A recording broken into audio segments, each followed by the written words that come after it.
Hello বন্ধুরা, বিশেষ করে আজকে আমার এই ভিডিওটি হচ্ছে নতুন বন্ধুদের জন্য আমি উৎসর্গ করছি। আমার ব্যক্তিগত অভিজ্ঞতা থেকে তোমাদের সঙ্গে আমার কিছু কথা শেয়ার করছি। তোমাদের ভালো লাগলে অবশ্যই লাইক কমেন্টস করো, আর এখান থেকে যদি তোমরা কিছুটা হলেও উপকার পাও তাহলে আমার চেয়ে খুশি আর কেউ হবে না। প্রথমে শুরু করি, তাহলে মূল বক্তব্যে চলে আসি। ফেসবুকে টিকে থাকার লড়াই, অর্থাৎ যারা নতুন নতুন কাজ শুরু করেছো তাদেরকে অনেকে ডিমোটিভেট করবে। অনেকে যারা আজকে এস্টাবলিশড হয়েছে তারা অনেকেই বলবে প্রচুর দেশে কষ্ট করতে হয়, এখানে তোমার দ্বারা হবে না, তুমি কখনোই সফলতা পাবে না। এই সব কথাতে যারা কান দেবে বা যারা সেই ফর্মুলা নীতিতে মেনে কাজ বন্ধ করে দেবে, তাদের মতো ভুল কেউ করবে না। কারণ টিকে থাকতে গেলে ফেসবুক প্ল্যাটফর্ম হোক, যে কোনো জায়গায় হোক, ধৈর্য সহকারে কাজ করতে হবে। ধৈর্য, সহনশীলতা এগুলো হচ্ছে চরিত্রের একটা বিশেষ পার্ট। এগুলো যদি না থাকে সে কখনোই আশা করতে পারে না যে আমি ফেসবুক থেকে সফলতা পাবো।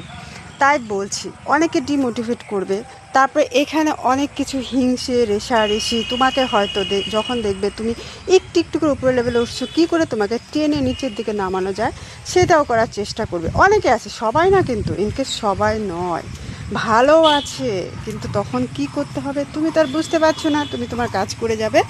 ভালো মন্দ বিচার করার দায়িত্ব সেটা হচ্ছে ফেসবুকে। তুমি নিঃস্বার্থভাবে ভালোবাসা দিয়ে যাও।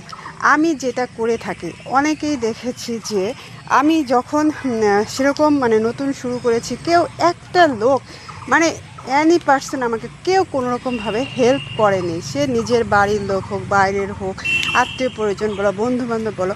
কিন্তু যখনই আমি দেখেছি একটু একটু করে আমি আমার চেষ্টাতে কাজ করছি, তখনই দেখেছি আমি আমার বন্ধুর অভাব নেই, বন্ধুর সার্কেল অভাব নেই, আমার শুভাকাঙ্ক্ষীর অভাব নেই।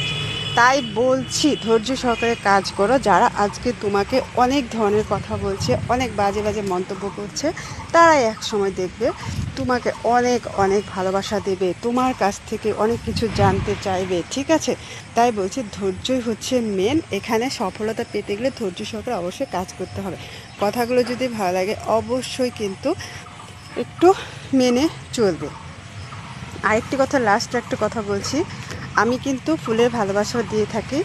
আমার পরিবারের সাথে যুক্ত হয়ে যাবে, আর আমার পরিবারে যেসব বন্ধুরা আছে প্লাস ফুল বাগানের মালিক আছে, সবাইকে একটু ভালোবাসা দেবে এবং দেশে প্রচুর দেখবে ফুল বাগানের মালিক হবে। ইভেন আমিও ফুলের ভালোবাসা দিয়ে থাকি। আজকে 5:30টার সময় আমার লাইভে সবাই যুক্ত হয়ে যাবে। উইকলি চ্যালেঞ্জ যাদের পূর্ণ হচ্ছে না, তারা বেশি বেশি করে ফুল বাগানের মালিকদের ভালোবাসা দাও। তারা কিন্তু একটু মনের ভালোবাসা চায়, আর অন্য কিছু নয়। তোমরা তাদের ভিডিওগুলো একটু দেখবে, লাইকস কমেন্টস করবে, আর তারা কিন্তু নিঃস্বার্থভাবে তোমাদেরকে ফুলের ভালোবাসা দিয়ে, টাকা দিয়ে কিনে তোমাদেরকে ভালোবাসা দিচ্ছে। আর তোমাদের কাছ থেকে নিশ্চয়ই একটু এটুকুন আশা করতেই পারে যে তোমরা একটু তাদের ভিডিওগুলো দেখবে। ভালো থাকবে, সুস্থ থাকবে, আর এভাবেই পাশে থেকো। ভালোবাসা অবিরাম। Tata, bye bye.